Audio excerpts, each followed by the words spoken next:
อย่างนี้พูดกันนะ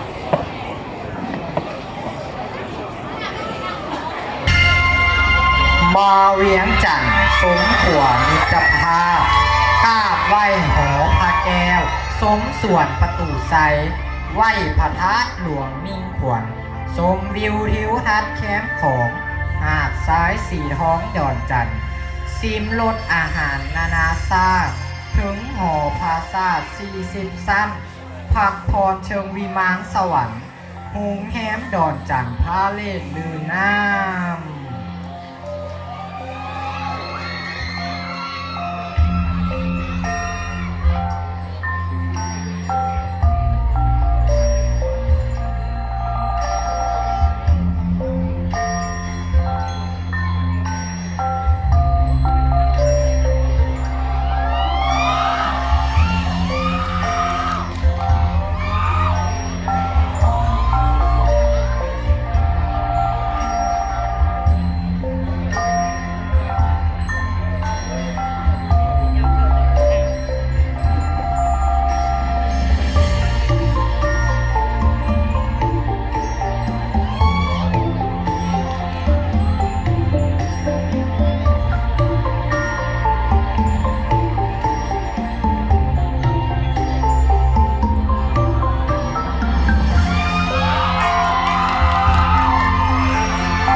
บ้านเฮาสวยงามสง่าในอาณานิเทศล้านสาไปน้ำลือน้ำแต่เก่าปากเก่าเขตแค่นี้มั่งคั่งหังมีอุดมสมบูรณ์หาดเมืองจบสวงวิ่งเวียงจันทร์ภูหานสถานมุสาเทิดโกวัดวาอาหารในยามมีบุญสาวลาวเอื้อ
องเสียร์ของเฮียนี่บ่น้อยหน้าของเฮียนอื่นเลยเนาะแอลเป็นแอลกันเลยทีเดียว